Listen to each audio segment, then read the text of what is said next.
Welcome to the Balance Code Podcast, a place where you have permission to step outside the hamster wheel of day-to-day life and learn tools to create more balance.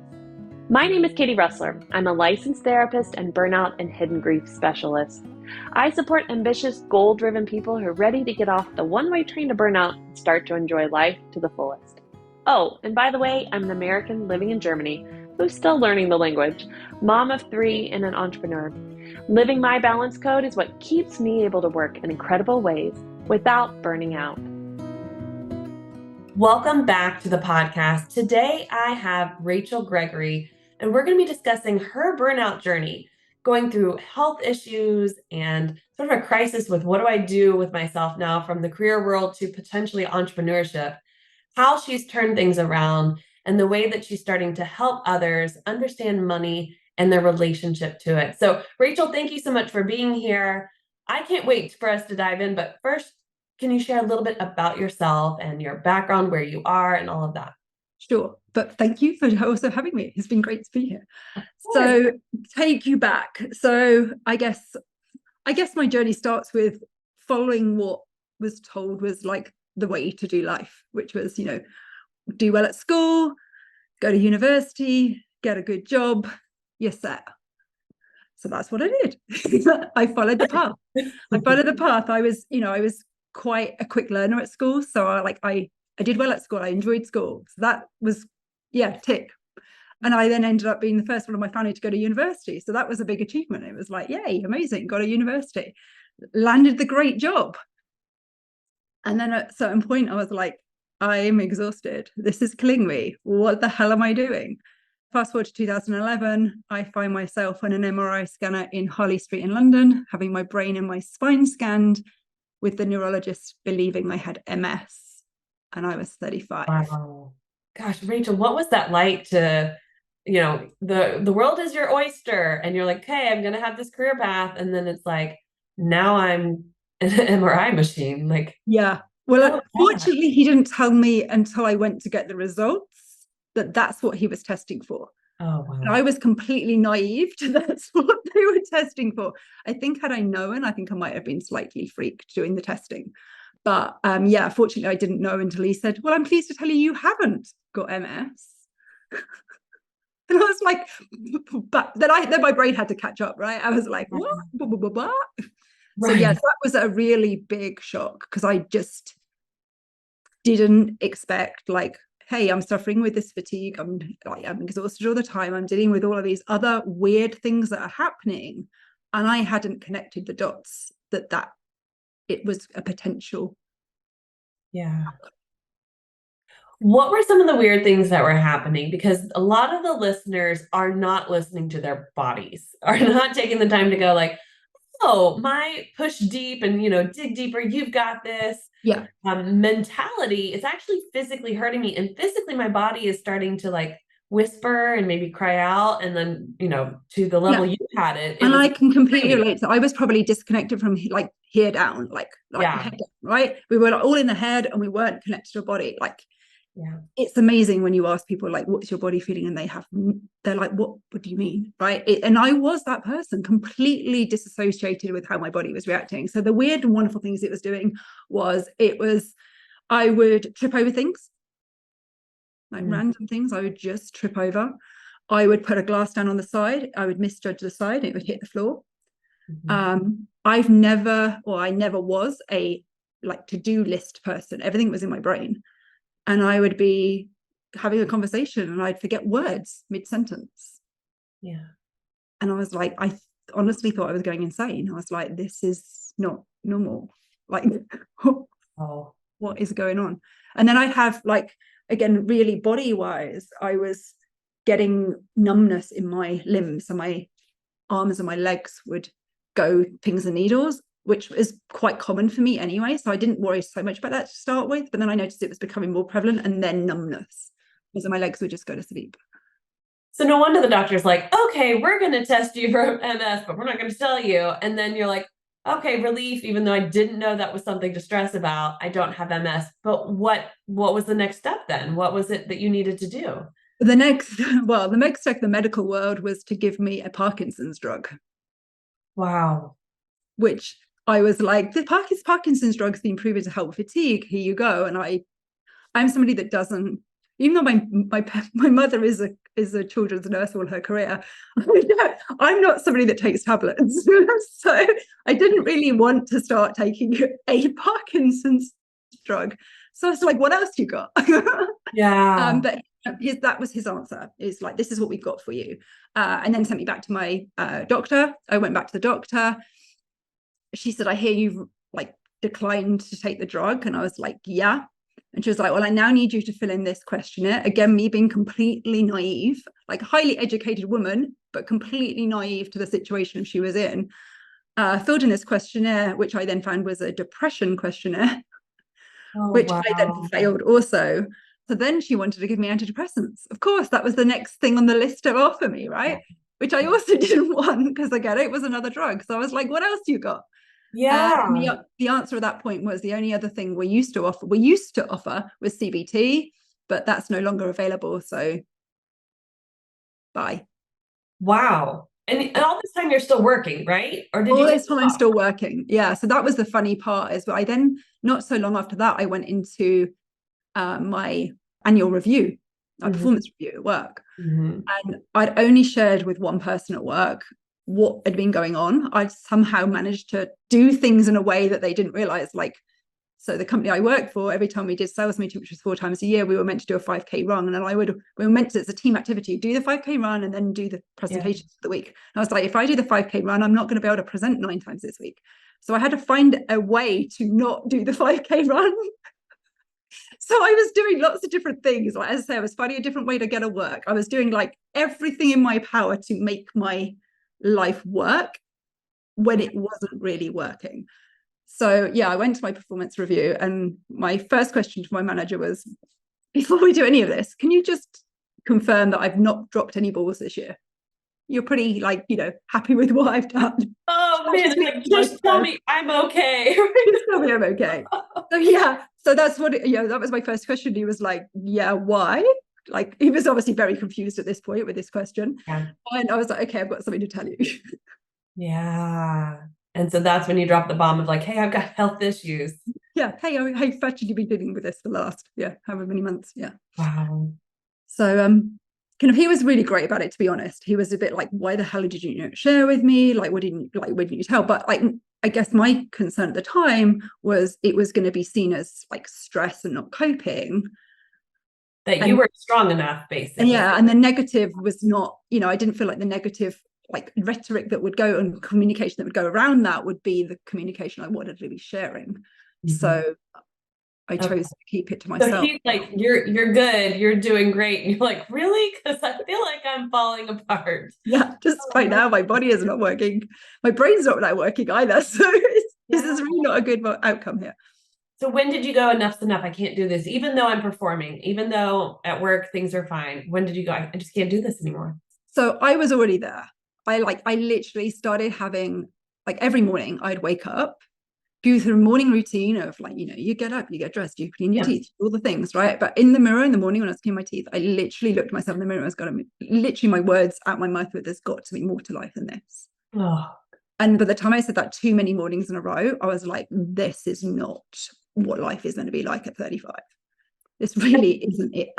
Let's set the tone. You were working at a really good company. Yeah. You were doing really well. And so it's not like this is what everybody told you. This is what it's supposed to be. This is the dream. Exactly. Exactly. And then I felt like, you talk about emotions. I felt the guilt and the shame because I was like, I don't want this life that everybody believes is the life. Right. I'm getting told that 1,000 people would line up for my job. Wow. So like, what's wrong with me? Now I feel guilt and shame that I don't want the life that everybody else apparently wants. And how did your family respond when you were like, hey, I can't do this anymore? Yeah. So I was a little bit nervous about that because my dad was also a workaholic. Okay. Like, my dad had worked, but I'd grown up with a work hard to be successful drummed in, even if it wasn't physically spoken. That's all I saw. Yeah. I saw my dad leave home at 4 a.m. I saw my dad come home late at night. I also, like, ancestrally, my both sides of the family are kind of agricultural backgrounds. So it is work the land. It's like hard work, right? That is the way. So he had worked really hard to provide a better life for his family, right? To provide the education, provide me to go to university, have those things that he hadn't been able to have. So I was a little bit nervous about, like, I've not that they ever, like, even when I chose to go to university, they didn't know anything about that world because I'd never done it, right? So it wasn't like they were forcing me to do certain things. There was none of that. But I still felt this, you've got an ability, you're like, don't waste it. Does that make sense? It was like still, and it wasn't, I think that was an internal thing. It wasn't from them. It was still like, I really enjoyed what I was doing. So it wasn't like I had a gun at my head. Right. I was enjoying it. And I was like, and I also thought, I believed I was doing the right thing. I was like, this is the way you get ahead. This is the way you get your promotion. You show up, you do the work, you keep going, you show that you're doing, you work hard, like you don't, but I feel like presence was more important in the workplace than performance.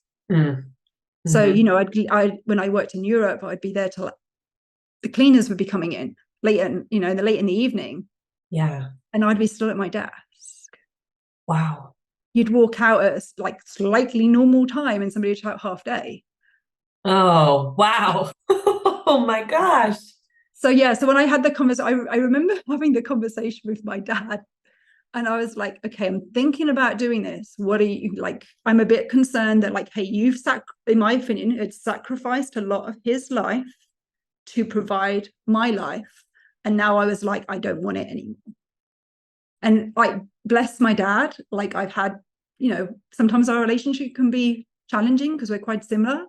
But bless him, on that day, he was like, Rachel, I just want you to be happy. You've got to do what you think's right. Oh, that's beautiful. So it gave you freedom to make the choice you needed to. Yeah. And like, as I say, to be fair to my parents, they've always been like, it's your life, your decision. They've always been of that opinion. But as I say, I think I put my internal thing of, like, as I say, I have this thing that he'd given up some of his life for mine. And again, that's what I feel like a lot of the world we live in now, right? It's all about delayed gratification. It's all about, like, success is somewhere out there. Yeah. Rather than now, right? Was my philosophy now of why I do it's kind of live a legacy now, leave a legacy later, right? Because everyone's always on about, like, well, like, I can create this, I can leave this for my children, or leave this for the community, or leave this for the world. But actually, I believe that the legacy you're leaving is how you show up on a daily basis. Yes. Shout that from the rooftops. Oh my goodness. Like, how did you, like, I went to the coffee shop this morning. How did I leave those people in that coffee shop? Yep. Those things make a difference. And you're drawing attention to reprogramming a lot of belief systems many of us around the world have been given to believe. That the work hard, put in the hours, and then delayed gratification, or it's for someone else, instead of like, hey, in this moment now, you also have to take care of yourself. And also you can then take care of others, in the future too.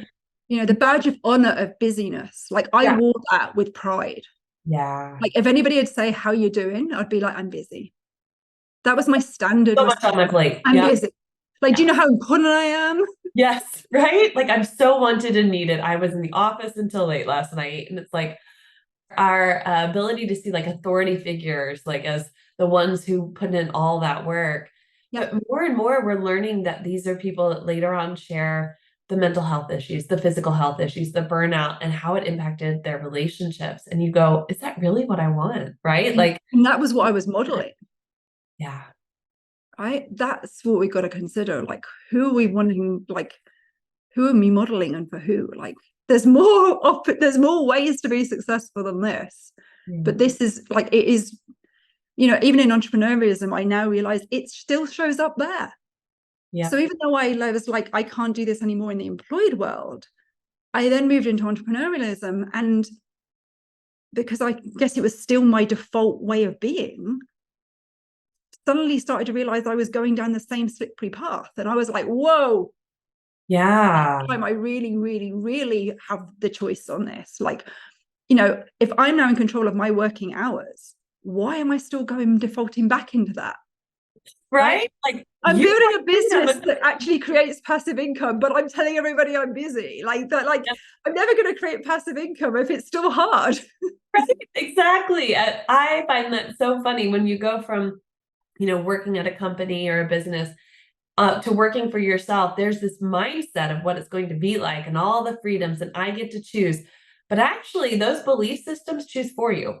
Those old habits and the habits you saw of those around you growing up, they choose for you. So you're stuck if you don't learn how to shift and change them and let go of worthiness and acceptance and love being from performance. So you leave that company. What was the burnout recovery process like for you, or did you even give yourself time to? It's a bit like, yes, I did, and yes, I didn't. Kind of in the first year, there was a lot of like, I just need to like regroup. Yeah. But there was still but I need to make money. Yeah. I still had to pay the bills, right? So there was an element of, in all honesty, there wasn't enough. I should have just gone, I'm having the year out, and like fully surrendered to it. By default, I think it happened like that anyway. Like, do you know what I mean? I didn't really consciously say 2013 is going to be a write-off. But when I look back, it pretty much was. Yeah. So actually, again, that was the thing where I couldn't declare or consciously choose at that point for myself that I could have a year out. Because what would that say to the world? Yep. What would that mean? Right. And would I be okay? Like, would I survive a year? Yeah. Right. Yeah. Mentally, physically, all of those different things. But yeah, when I look back in hindsight, Steve Jobs always says you can connect the dots in hindsight. When I look back at 2013, it was a year that didn't really result in a lot of results. Right. My body was completely like getting used to a new way of being. Okay. And I think when you've been in that high performance state, let's call it, even in just that one corporate job for 10 years, and that culture, it takes some deconditioning. Yeah. Like your whole identity, like my identity was my company. I was called company name girl. Yep. Right. That was how I was described by all of my friends. So even though like, I had a friend say, what do we call you now? And I was like, how about Rachel? Oh, geez. And I just want to say that speaks to, we are on purpose not saying the company name. That just speaks to the level of the company to just share, like, there was a push for everyone to create an identity around you because you were at this company. This is who you are. And now who are you? I'm sorry, wait, do I know you? And you're like, yeah, I'm Rachel. Hello. I was always there. Should I introduce myself? This is me. So you make a pivot and you go, okay, I'm gonna change things up. And how did that fall into your lap? So I moved into property, but how that happened was I just started thinking about what do I love, which is also really what got me where I was, to be honest. Like I had twists and turns in life up to that point as well, of redirections and changes of direction. So that had already led me to there. But it was a kind of a whole new time again, right? I was a decade older. I was like, we were just coming out of a global recession. There was a lot of stuff going on where I was like, can I actually do this time? I'd also lost myself, obviously, with being ill. That it was like, I'd lost a lot of my self-confidence. I was in, as we know from my mental state of looking in the mirror too many times, like, I was in a bit of a dark place. Right. So, I wasn't in the strength of my mind. But somewhere when I look back on the decision that obviously of making that decision, I still had, I guess, that inner belief in myself that I can change this situation. And nothing's going to change if I always say this, nothing's going to change if I don't change. Like, it only changes when you change and you choose that change. So I dug deep. And so, so then I really looked and was like, I've always loved property. Even to this day, like my family, whenever we're together, literally we're looking through estate agent windows, looking at like, oh, that's cool, that's really nice. Never freaking bought anything, but we're always like, what if? like living the fantasy, living the dream world of like the, you know, the nice houses. So we, you know, as I say, we still do that to today. It's just what our family does. I guess some people have very unusual family traditions and ways of being. That's ours. We go look at every estate agent window on the street. And so when people started asking me when I was, you know, obviously they knew I was leaving, like, what are you going to go and do now? That's obviously an obvious question people ask, right? I'm like, I'm going to do something to do with property. And I'm like, I'm sure they were like, yeah, sure, you got no money. How are you going to do that? Right. Wow. That was like the craziness of like, yeah, that sounds like a pipe dream. We'll see you at work next week. But again, like, this is where I feel like I started to also reconnect with the greater power out there, because as I started to declare things and make decisions, the path started opening up.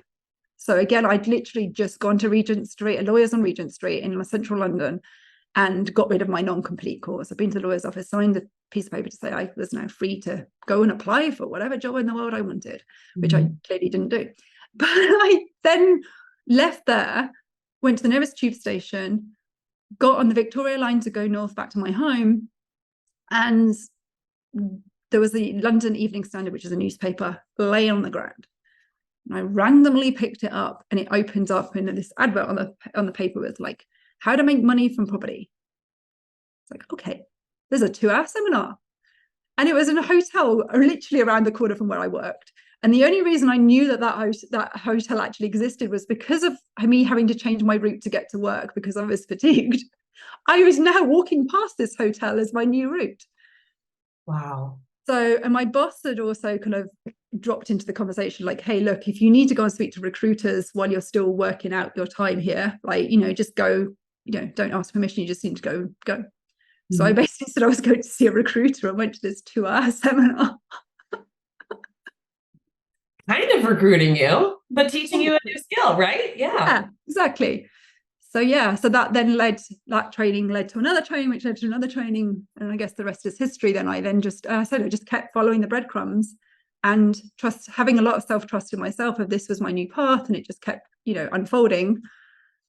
And I imagine having that self-trust helped when your dad, especially, who you were like, oh my gosh, you've worked so hard to get me here, was able to say, you need to be happy. It's okay.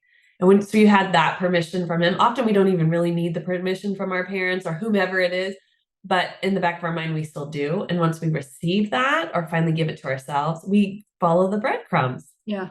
And actually what I've realized in my own discovery of myself is I'm actually quite internally referenced. So I'm very good at going and asking for a lot of advice from other people, but I always sense check of like, does this make sense to me? Yeah. Like, does this feel like, I know alignment's a very cliched word these days, but does this actually feel in my heart the right path or right decision for me?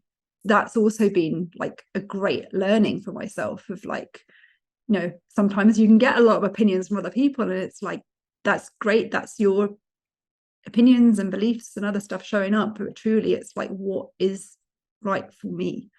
Yeah. So you're primed throughout your life to look at real estate, right? You're like, this is what we do. And then you see this ad and you're like, yeah, sure. And you go do these trainings. And now where are you? So now I'm like, okay, maybe I can actually do this. But then I say the average person be looking at my situation going, you've got no job, you've got no income, you've got rather large expenses living in central London. I'm single, right? So I have no financial backup person / plan. And I'm chronically ill. Yeah. Yes, this is a really good idea to take like a third of your redundancy package, put it into a training program and go and learn how to invest in property. I also subsequently had friends telling me I'd been scammed. Oh. Like, I had all the rhetoric again of like why this was not like, this is not the norm, right? This is like entrepreneurialism was not a normal practice in my world. So it was, yeah, a lot of people I think were like, what the hell are you doing? Yeah. But again, it was that like belief of like, I think I can actually do this.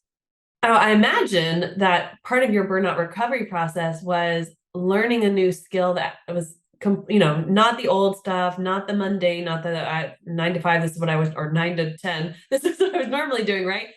It's, let me learn something new. Let me just have a little fun with this. Let me just see. And that probably gave you some energy back and a little bit of a pep in your step. Yeah, kind of I'm going to really ruin this quote, but there's a Dale Carnegie quote, which is something about like basically about getting back into action, gets you back into clarity rather than sitting at home, puts you in doubt and fear. Like that really isn't the quote, but yeah, go look at something like that and you'll find the quote. And I think that for me is really true. Yeah. Like when we sit and kind of, yes, there's obviously time that we need to give our emotions to process and do all of that rather than like emotionally disconnect and just not go there. Like that's the old way of being, right? So yes, we need that.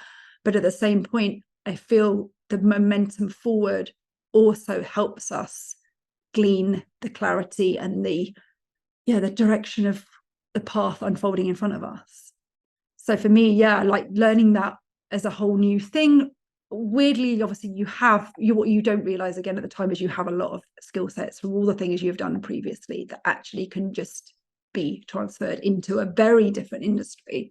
But yeah, I think you're right. It's the learning something new, putting yourself in a new environment, putting yourself in a new environment of people. Mm-hmm. That opens up a lot of opportunity and change. And like I also realized again, I really reconnected back to my values, and freedom was number one and growth's number two. And I realized that actually I was where I think I disconnected a lot which was also potentially causing my illness in the past was, or whatever you want to call it, was I'd stopped growing. So yeah. I definitely had felt like I wasn't getting the growth in the company that I felt I needed. Yeah. And the more you don't get that, then I think that becomes a self-fulfilling prophecy. But I also hadn't been doing my own self-growth work outside of the company. I'd stopped that too. Like I stopped reading, I'd stopped learning. Whereas I'm like, in human design, I'm a line 1, I'm an avid learner. Yes. Oh my gosh, you need to be that, like, yes, that fuels you. That fuels me, right? But then I'm also a line 3, which now makes complete sense because I learned through my experiences. So which is why my life can be like trial and error. I'm a 3. Trial and error. Trial and error. I was trying to find the way. I had to go through the trial and error to find it. Yeah. And you did. So you have done the best build up to Rachel. What is it you do now? Because you haven't even, like, I'm excited for people to be like, they're like, so what is it? Okay, property. Like, what do you do now? So I now invest in property. So I buy like empty / rundown, like distressed properties, and I give them a new lease of life, which I love. So that's my creation side again. So I love creating. So it's like not that I'm actually physically doing the creation, like these hands don't do the work. I wasn't made for maybe that, although I would like to give it a go, but I'm probably not the best served to do that. But yeah, so I then turn those, houses around, either renovate or convert into them beautiful homes. So then my tenants can, again, thrive, not just survive. I want to provide them good quality homes that they don't need to worry about. Oh my gosh, that's amazing. And so from doing that, how did the money mindset stuff come about too? Because you're multifaceted. Like it's not just of course, that's my line 1 again, right? I'm not very good at putting myself in one box. Just doesn't work. I'm like trying to break out all the time. But for me, so then when I started doing the property and have a success, the training company that I did my training with came back and said, hey, can you, come back and help us? And then I started doing different trainings and then coaching and stuff for them. So at one point I was doing more like phone coaching. And I was speaking to people all over the world. And I just got really present to whether people had or hadn't got money, they still had a challenge around it. And that was eye-opening for me, because again, we go back to the beliefs that we're brought up with. It's like, well, when you have the money, then the worries go away, right? It's like, but everyone's worrying about money, but when you get it, then you're set. A bit like the success, you get the good job and then you're fine. Yeah. And like, I was like, hang on a minute, this isn't stacking up, right? So again, I was like, okay. Or, I remember a guy in Australia telling me he'd got he was quite like proud of the fact he got a $1.2 million turnover business. But then when I looked at the numbers, I was like, but you've got like $2.50 in your bank account. Right. So again, it was like everyone focuses on the making money. Yeah. Focusing on the holding of the money. And then what do you do with it, right? you're going to make 1.2 million or 20,000, you're not keeping any of it. It doesn't really make a difference what the top figure is, right? But that, again, in the world we live in, even today, the focus is on the revenue figure, not on the net figure. So that was my big realization. So that got me into like, hang on a minute, I've always been pretty good practically with money. Like even growing up, I would manage mine and my brother's money. Like if we got any birthday money or Christmas money, it all got squirreled away into a bank book. And, I'd be managing that. But I was like, I don't necessarily have the skills on what's the inner workings of our relationship with money, of why this is the situation for everybody. So it manifests in different ways of what the challenges were, but they were still present. So that's when I became a certified money coach. I think it's beautiful that you're able to use the journey you experienced working for a company, earning a good income and being like, I got to walk away from this because this is really not what I thought it would be. And then like, let me find my passions. Ooh, I'm seeing some patterns in people. Let me find a way to help them. Like you really have turned your life experience into a service to others. Yeah. And I can imagine when you sit down and tell somebody, like this individual with this great company, like, sure, it sounds great on paper, but let's talk about the reality of what's really going on and how it's really impacting you. That's a whole different story. I mean, that's the grief work I do with my clients, right? It's like, sure, on paper, you look like your life is great, but inside, how are you feeling? Oh, not so good. Let's talk about that. Yeah. I spoke to somebody, an entrepreneur, a female entrepreneur last week. Like she had done all the right things. Like she'd built her business, which was her whole thing. Like, I want to create more income to provide for my family. So she'd built this bigger business. She'd gone from 200,000 to nearly $1 million. Like amazing, right? Like all credit to her. She'd done everything that it had taken. She'd built this 7-figure business, which again is that like utopia, like built the 7-figure business. She'd then got, the family a bigger home. The children were now at private education, like all of the things she had now done. But now suddenly she feels like she's got more stress on her because she's now got this imposter thing of like, well, what happens if the entire thing crumbles? Right. Like I've worked really hard to create this. Now I've got to keep the engine running. Yeah. So that's why I'm like working with people on, yes, there's the emotional piece there. We've got to help and support around that. But also that's why I'm also wanting to help people on the practical side again. For me, it is the emotional side and the practical side, the spiritual side and the like down and dirty side. Yeah. Like put the investments in place from her income she's making from the business so she can have that foundation of long-term security. So she's not always reliant on the active income. Because again, if like that person got how ill like I did at 35, then what happens? Like a lot of entrepreneurs, it's just them, right? They don't have the backup plan. 34% of entrepreneurs don't have a retirement or exit plan. So what happens if any of those bad bits happen, come in? You get to bring the reality to the situation. Even those who seem and feel like they're so successful in business, you're able to go, okay, your hard work and your drive got you here, but now what's going to keep you stable is practical strategies. And you get to come in and bring that from your own life experience. Like, I think it's amazing. And as much as I would say, wow, for you, I wish you didn't have to go through all that pain and trouble and challenge and struggle and questioning and everything, but I can totally see now why you had to. Yeah. And I feel like that is, going back to the human design, that really is my line 3. That's my gift of that journey, right? It's sharing the emotional side, the mental side, everything that happened. It all had to come together. Totally. Rachel, thank you so much. If people want to connect with you, if they've got some questions about working with you around the money mindset or learning from you for the property piece of it, where can they connect with you? So I'm all over social media. So Facebook, Instagram, LinkedIn. You'll find me Rachel Jane Gregory. Instagram's I am Rachel Jane Gregory. But yeah, just search my name and hopefully you'll find me. Excellent. You will find all of her links below, so you can make sure to connect with her that way. Rachel, this has been lovely. Thank you for being open to sharing your story, to really helping us dive into what it can look like when you're going through burnout, and then the choices you can make. Because often we think, oh, after burnout, you just rest all the time and then you get better. But you really showed that you can still be taking action and recover. Absolutely. It is a combination. Yeah, thank you so much. Thank And you. make sure you connect with Rachel. Again, look at the links in the show notes description below. I hope you enjoyed today's episode. If so, take a moment to leave a rating and a review. Interested in learning more about my work and the resources I have to support you in this season of your life? Check out the links in the show notes to connect and learn more. And as always, here's to finding our balance code.